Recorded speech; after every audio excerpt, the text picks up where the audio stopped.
TinkerCAD tips. So it's been a while since I've done this particular tutorial. One of the most basic things that we do in TinkerCAD is object movement, but we also do a lot of object resizing. So in this tutorial, I'm going to go over some of the fundamentals of object resizing.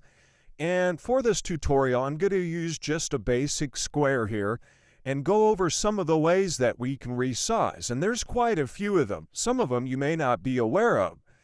So if we select, say, for instance, this cube, we have several ways of resizing this. For instance, down here, we have this little black handle. And if we left-click on that and drag it, it'll resize in that direction. Same with these over here. You can just click on the resizing handle and drag it. With the corner ones, they're white, and if we click on one of those, left-click on the mouse and drag it, both sides will change.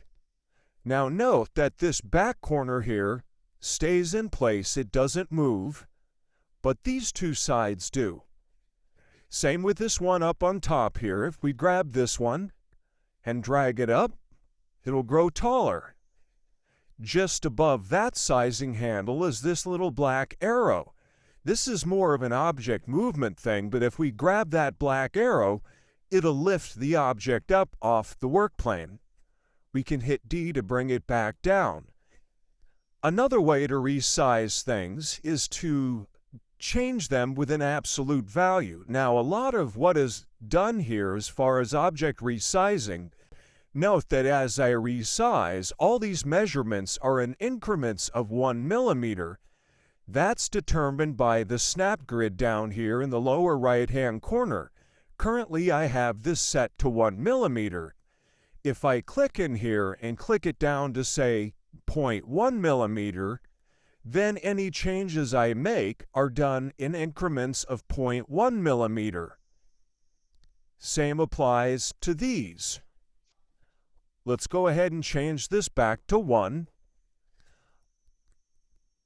So another way that we can change object sizes is that we click on, say, a particular side here. Let's come to the side over here. Let's select this object. I'm going to click on this corner.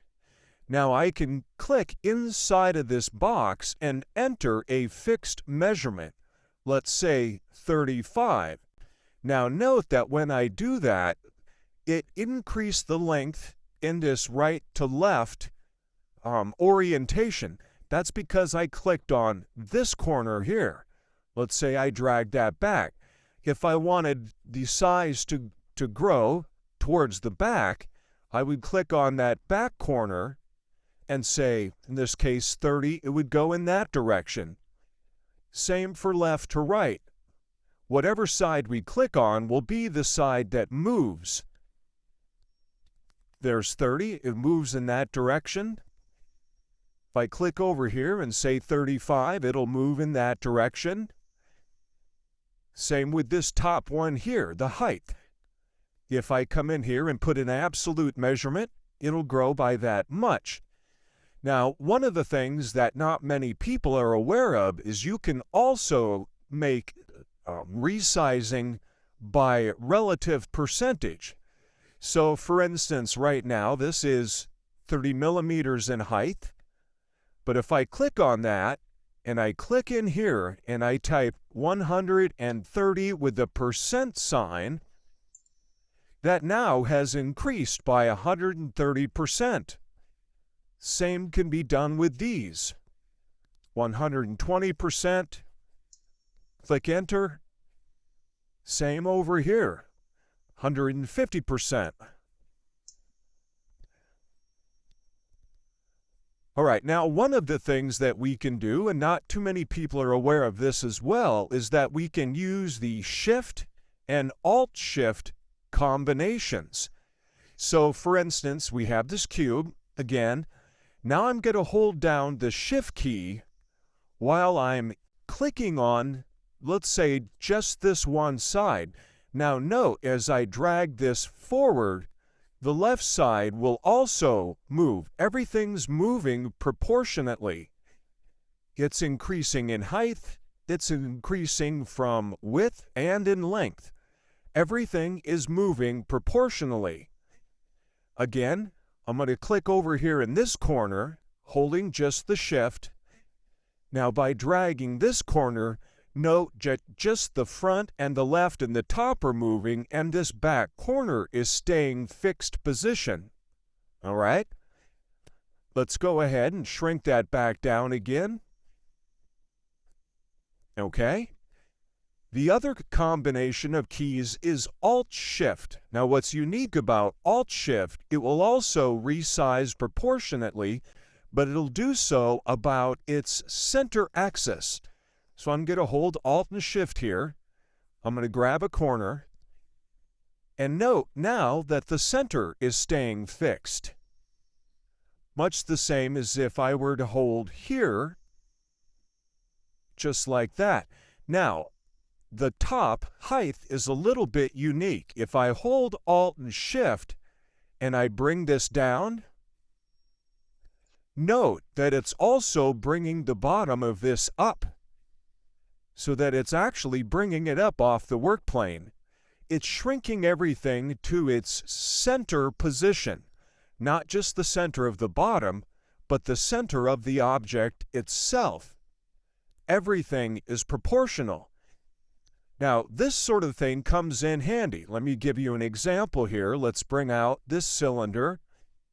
Let's drag this down. I'm going to hold Alt and Shift to keep the center of this where I want it. I'm going to drag this out, bring this down again. Now I'm going to bring out another cylinder, drop that on top. I'm going to shrink it just a little bit. Now I'm going to hit Control-A to select all of these, and let's do a quick alignment. This direction and this direction. And now let's say I wanted to increase the size of this particular cylinder, this yellow one, without changing its centering. I can do that by holding Alt and Shift and grabbing one of these corners. Note that it's staying centered. Now, of course, the height is increasing proportionally as well. We would have to bring that down. Now, if I hold just Shift and I grab on one of these, note that it's decreasing in size, but it's the back side of the cylinder that's staying fixed position. If I wanted to keep that all centered, I'd have to hold Alt and Shift again. Oops, that one jumped away from me there. Let's try that again. Alt and Shift. There we go.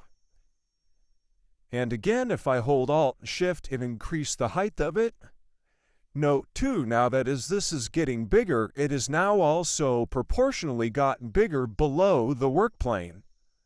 It did it in all axes. So there's some basic object movement commands.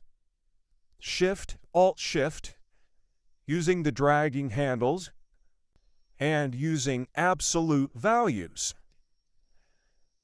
As always, like, follow, and share. And if you have any questions about any of this, drop me a comment or drop me a DM. Also, if you guys have ideas for other good TinkerCAD tips or questions that you might have about designing something in TinkerCAD, DM those to me. And we will see you on the next one. Enjoy, and let's get tinkering.